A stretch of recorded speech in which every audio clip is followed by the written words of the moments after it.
Monsieur le Président de la République, chef de l'État, Monsieur le Premier ministre, chef du gouvernement, Mesdames et Messieurs les chefs des institutions de la République, Mesdames et Messieurs les anciens Premiers ministres, Mesdames et Messieurs les gouvernements, Mesdames et Messieurs, distingués invités, j'ai l'honneur et le plaisir de vous livrer les conclusions et les recommandations issues des travaux de la conférence d'entente nationale qui s'est tenue à Bamako du 27 mars au 2 avril 2017. Ces conclusions et recommandations sont consignées dans un document intitulé « Rapport général de la conférence d'entente nationale ». Monsieur le Président de la République, Mesdames et Messieurs, pour des raisons facilement compréhensibles, veuillez accepter que je m'abstienne de vous en faire la lecture in extenso. Si vous en convenez donc, je vous en livrerai la synthèse, étant entendu qu'avec votre permission, le rapport définitif sera dans les meilleurs délais transmis à toutes les institutions de la République, à tous les membres du gouvernement, aux groupes armés, à la médiation internationale et à tous les acteurs maliens qui voudraient en disposer. Ceci dit, le rapport général rappelle que la conférence d'entente nationale est une disposition de l'accord pour la paix et la réconciliation du Mali, signé le 15 mai 2015 et parachevé le 20 juin 2015. À cette conférence d'entente nationale ont pris part les représentants des partis signataires de l'accord, les représentants de la médiation internationale, ceux des institutions de la République, des organisations professionnelles, des syndicats, des médias et communicateurs traditionnels, des associations de jeunes et de femmes, de la classe politique, des organisations de la société civile, des confessions religieuses, des autorités coutumières, etc. etc. Y ont également pris part les anciens premiers ministres et anciens ministres, les ambassadeurs et chefs de mission accrédités en République du Mali, des élus nationaux et locaux, des gouverneurs de région et du district de Bamako et beaucoup d'autres participants anonymes simples citoyens. Ceci au nom du principe de l'inclusivité qui a guidé notre démarche. L'objectif de la conférence d'entente nationale, les objectifs sont aussi prévus dans l'accord pour la paix et la réconciliation issu du processus d'Alger. Il s'agit au total d'analyser les causes profondes des crises que le Mali a connues et qui ont des répercussions sur la paix, l'unité et la réconciliation nationale, étant entendu que cette analyse devra inclure la problématique de l'Azawad en tant qu'entité mémorielle, humaine et culturelle. Oui, analyser les causes profondes, mais aussi identifier les défis et les enjeux liés à la paix, à l'unité et à la réconciliation, proposer des pistes de solutions et des engagements communs devant permettre un vivre ensemble harmonieux, une paix et un développement durable, et enfin, définir les nouveaux termes d'une réconciliation nationale. Je vous ferai, comme dit tantôt, grâce de décrire la cérémonie d'ouverture. Nous l'avons tous vécue. Je rappellerai tout simplement qu'elle a été caractérisée par l'intervention du maire de la commune 5, celle du président de la conférence d'entente nationale et celle très remarquée de son Excellence M. Ibrahim Boubacar Keïta, président de la République, chef de l'État.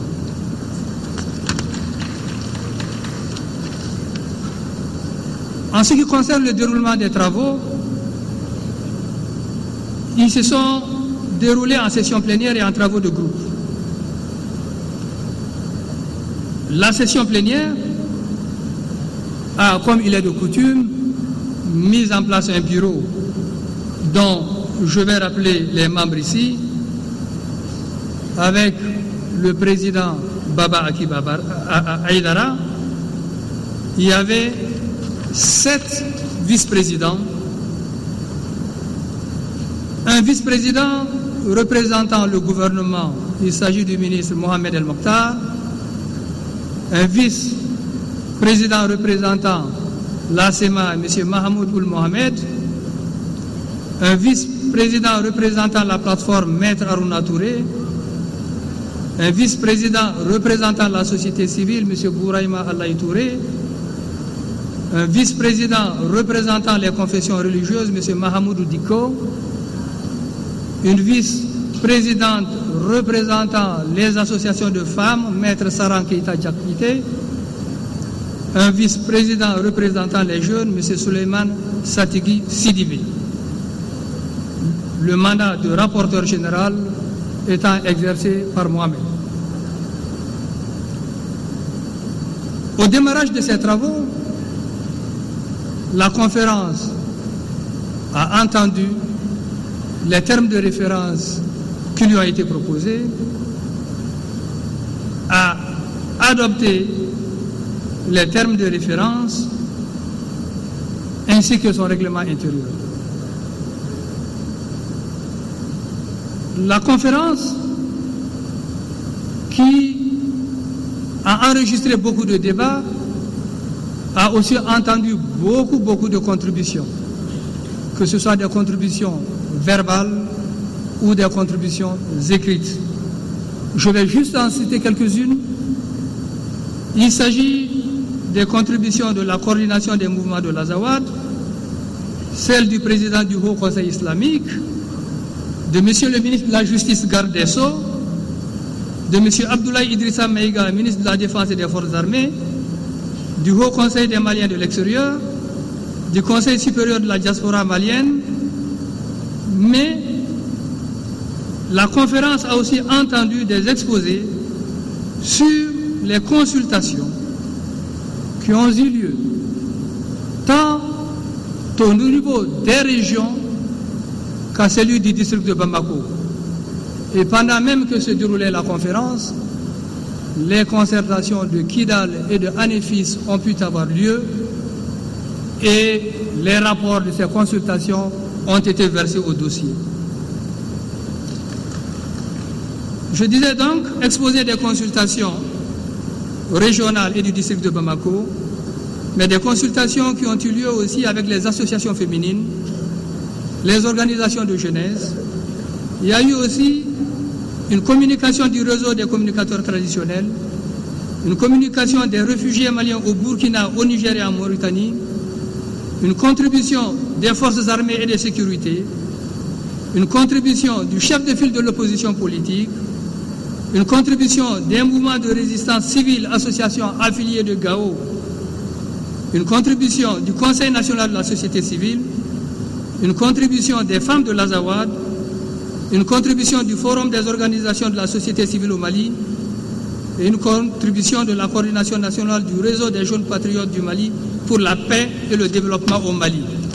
Bien sûr, il y en a eu d'autres, mais verbales, et nous faisons l'effort d'annexer chacune de ces contributions au rapport général de la conférence.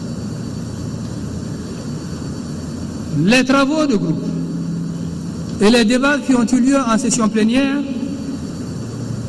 ont permis de dégager un certain nombre de causes permettant d'expliquer les crises auxquelles nous sommes confrontés. Je ne vais pas les énumérer tous, ce serait fastidieux de le faire. Mais ce que la commission de rédaction a fait, elle a essayé tout simplement de classer ces causes sous des chapeaux.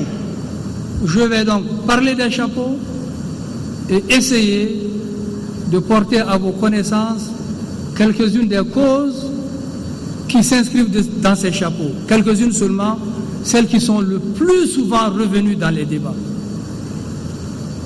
Premier chapeau, déficit de la gouvernance. Certains ont même parlé de défaillance de la gouvernance. Et là, les participants ont beaucoup insisté sur la corruption, la délinquance financière, le clientélisme et le népotisme. Ils ont aussi évoqué, avec beaucoup d'amertume, le déficit, voire l'absence de communication entre gouvernants et gouvernés. Ils ont parlé de la mauvaise distribution de la justice, mais aussi beaucoup de fois de la corruption. Ça, c'est donc en ce qui concerne les problèmes de gouvernance. Il y a d'autres problèmes qui ont été évoqués, mais je me contenterai tout simplement de porter à la connaissance de l'assistante celles qui m'ont paru avoir été le plus souvent répétées. Il y a la question sécuritaire, au sein de laquelle se trouve la question de la persistance de l'existence des groupes armés. Non seulement les groupes armés continuent d'exister, mais ils se multiplient. Il a été beaucoup question aussi du trafic de stupéfiants et des armes et de l'incapacité de l'État à gérer la porosité des frontières et d'assurer la sécurité de l'ensemble du territoire. Il y a d'autres causes, mais je m'en tiens à ces causes.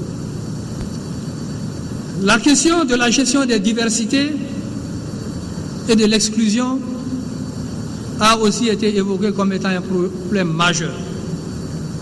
Oui, la prolifération des associations à caractère ethnique et régionaliste, l'exacerbation du fait communautaire, la prise en compte inégale de l'histoire et de la culture de plusieurs communautés, que ce soit dans le système éducatif, que ce soit dans le système de communication, que ce soit tout simplement dans les relations entre l'État et ses communautés, ce qui rend ces communautés-là peu visibles et crée à leur niveau beaucoup de frustration. Il y a aussi l'abandon des valeurs sociétales, la faiblesse des échanges culturels entre les différentes régions du pays, la faible prise en compte des revendications de certaines communautés qui s'estiment marginalisées malgré leur poids démographique. Un autre chapeau sous lequel se trouve un certain nombre de problèmes, c'est le déficit de développement socio-économique et de la gestion des ressources humaines.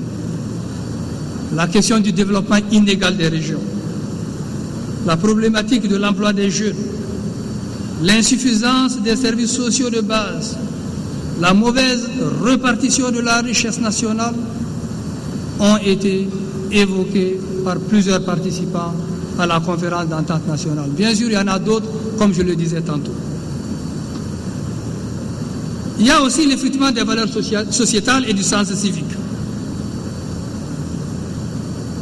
Là, il a été question de l'instrumentalisation de la religion, l'émergence du terrorisme et des trafics de tout genre, l'insuffisance d'éducation familiale et citoyenne, l'abandon de l'intérêt commun au profit de l'intérêt individuel.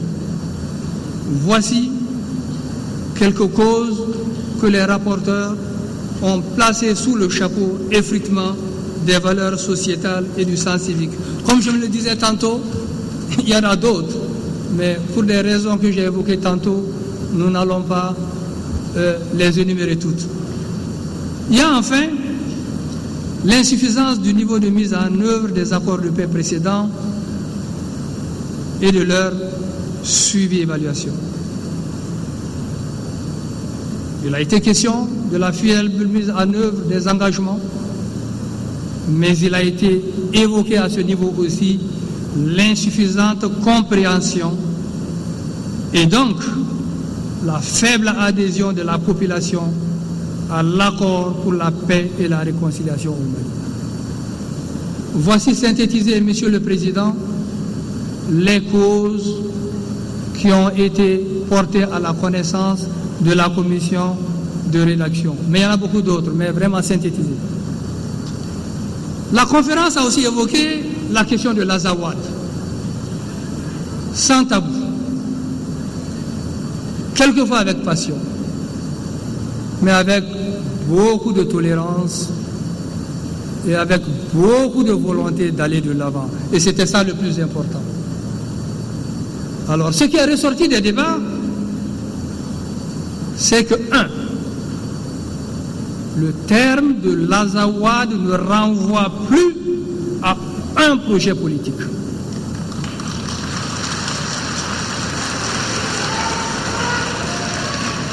Ceci a été dit par les représentants des partis signataires, mais aussi par des populations représentant les citoyens vivant dans toutes les régions du Mali. Deuxième chose, c'est que l'appellation Azawad, au plan administratif, ne peut englober toutes les régions dites du Nord. Ça, c'est aussi un point de consensus très fort qui est sorti des débats.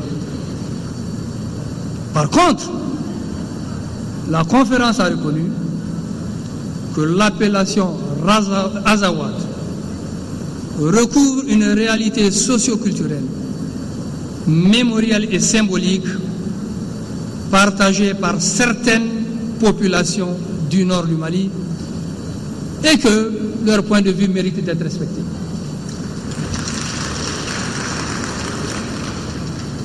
Puis sont sorties un certain nombre de recommandations, Monsieur le Président. Nous avons essayé ici aussi de les sérier en les regroupant sous des chapeaux. Premier chapeau, celui de la gouvernance, et parce que nous avons essayé de faire en sorte qu'il y ait un parallélisme de forme, comme diraient les juristes, que les propositions correspondent aux causes identifiées. En ce qui concerne la gouvernance, beaucoup de propositions ont été faites. Je vais juste parler de 4 d'entre elles. Une formule générale, améliorer la gouvernance. Ça, tout le monde est d'accord. Il s'agit de voir maintenant qu'est-ce que ça recouvre. Mais dans ça, on parle essentiellement ici de la justice et de la gestion des ressources publiques. Oui, il a été fortement demandé aussi de procéder à l'évaluation et à l'audit de toutes les ressources publiques destinées aux régions du Nord. Parce que ce qui a été dit, c'est que beaucoup de milliards sont déversés dans les régions du Nord et on n'en voit pas toujours l'impact. Il faut savoir pourquoi. Une autre proposition qui a été faite, c'est d'accélérer le retour de l'administration publique sur toute l'étendue du territoire du Mali. Autre chose, criminaliser toutes les revendications basées sur la violence et l'usage des armes. Voici quelques-unes des recommandations que nous avons mises sous le chapeau de la gouvernance, sous le chapeau de la sécurité. Là aussi, beaucoup de recommandations ont été faites, dont la nécessité d'impliquer et de responsabiliser les populations à la base dans la prévention et la gestion des conflits,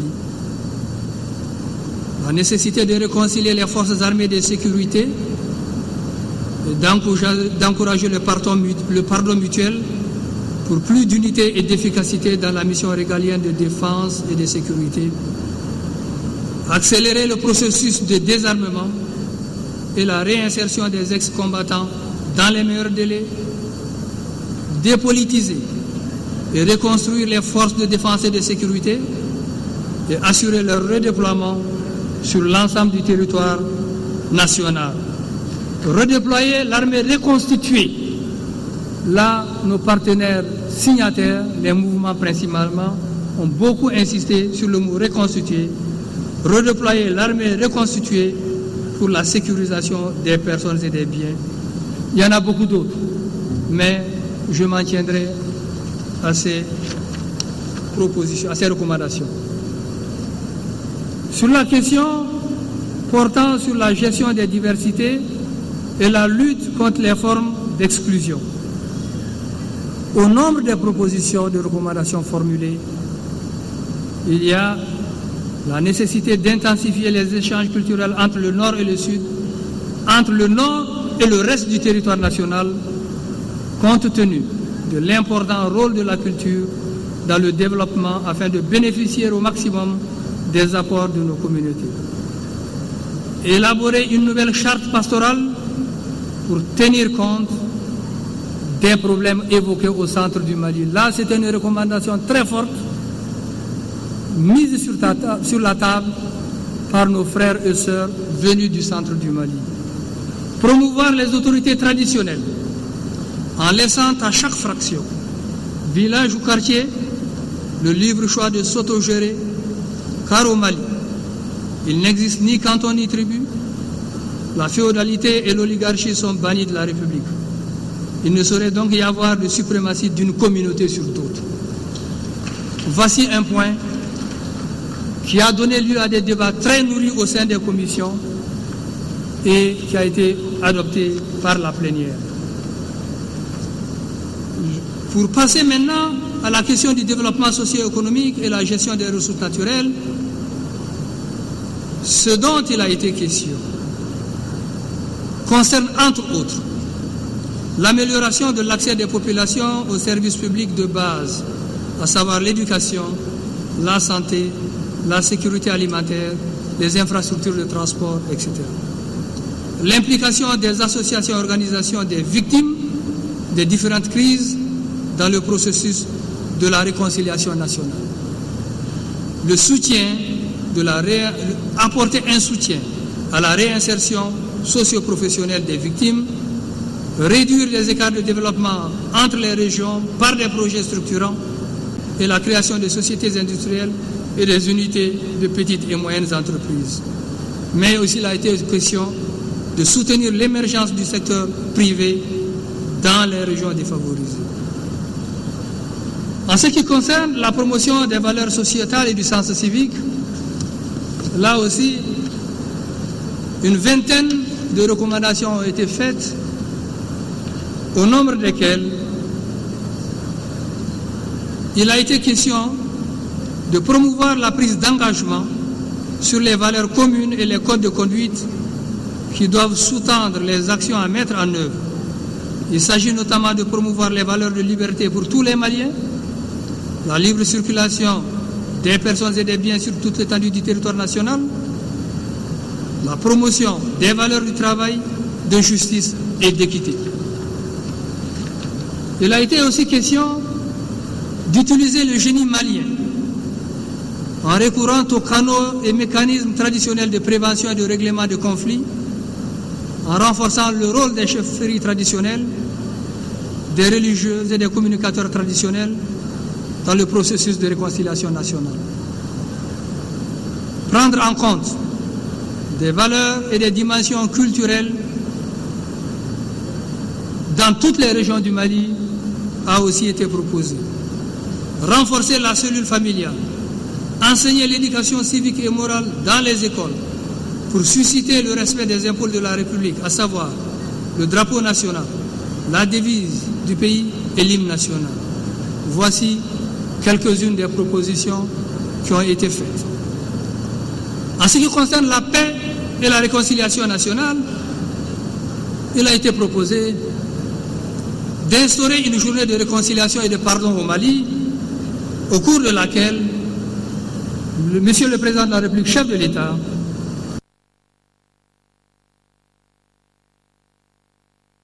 de toutes les victimes des crises maliennes depuis l'indépendance, pour que tout le monde se reconnaisse dans le processus et fasse le deuil.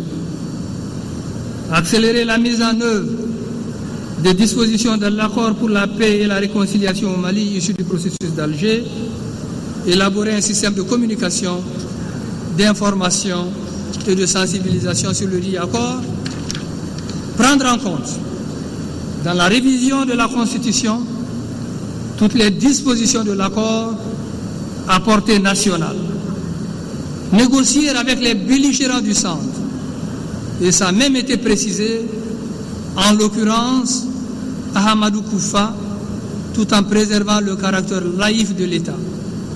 Négocier avec les extrémistes religieux du Nord, en l'occurrence, a-t-on précisé, Iyad Ag-Ali, tout en préservant là aussi le caractère laïque de l'État.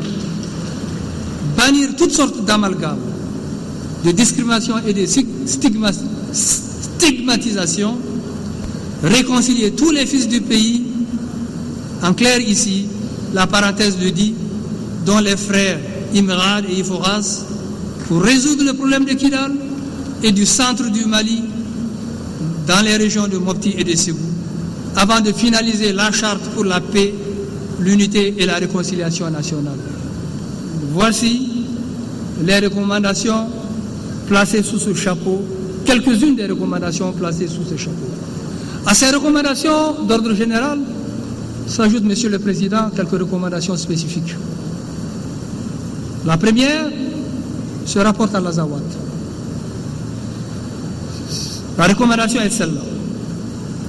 Relayer auprès de l'ensemble des populations le consensus obtenu par la conférence sur le concept de l'Azawad. Mais en plus de ça, comme recommandation spécifique, la question de Kidal revient, régler la mésentente entre les mouvements signataires, SEMA et plateforme, pour permettre le retour de tous les ressortissants de Kidal qui le désirent dans cette localité.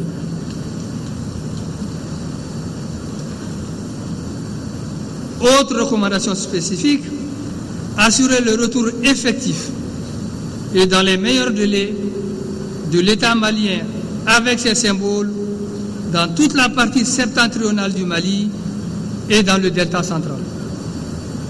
Prioriser les actions permettant le retour des déplacés et des réfugiés dans les meilleures conditions en prenant en compte leurs besoins essentiels. Ériger un système législatif de discrimination positive en faveur des femmes en matière d'élection, dans les concours et examens, les nominations dans les institutions et corps de l'État et en matière de recrutement. Je pense qu'il a amélioré le libellé de cette phrase.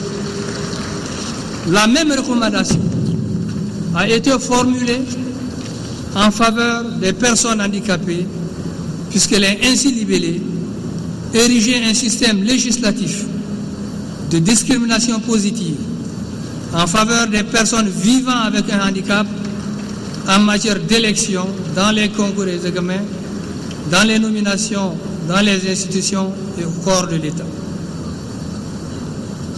Une dernière recommandation spécifique à l'adresse de la jeunesse.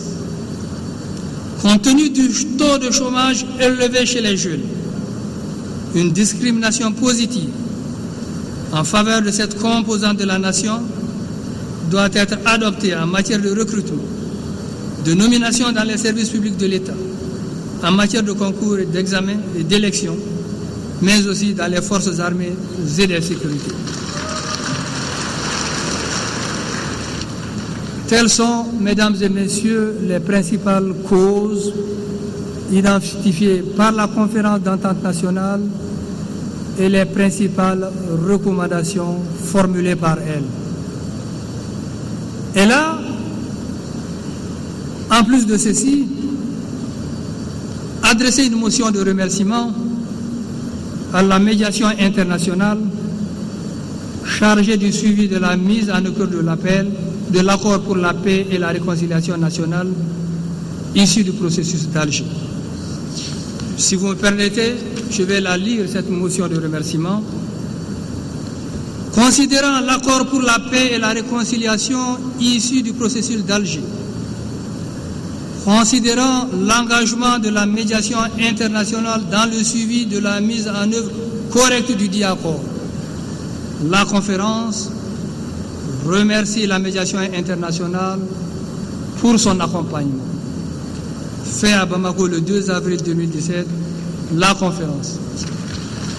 Mais la conférence a aussi adopté une résolution destinée à Monsieur le Président de la République, chef de l'État. Elle est ainsi libellée. La conférence d'entente nationale, tenue du 27 mars au 2 avril 2017 au Palais de la Culture Amadou Hampâté-Bâ de Bamako, considérant le discours d'ouverture de la conférence d'entente nationale prononcé par son Excellence Ibrahim Boubacar Keïta, président de la République, chef de l'État, estimant que les conclusions et recommandations issues des travaux de la conférence d'entente nationale fournissent des éléments constitutifs de la charte pour la paix, l'unité et la réconciliation dont la rédaction est à venir. La conférence prie Monsieur le Président de la République, chef de l'État, de bien vouloir recevoir des mains de son Président les actes de la conférence en vue de leur prise en compte dans la rédaction de la charte. Je vous remercie, Monsieur le Président. Je vous remercie, Mesdames et Messieurs, pour votre aimable attention. La conférence.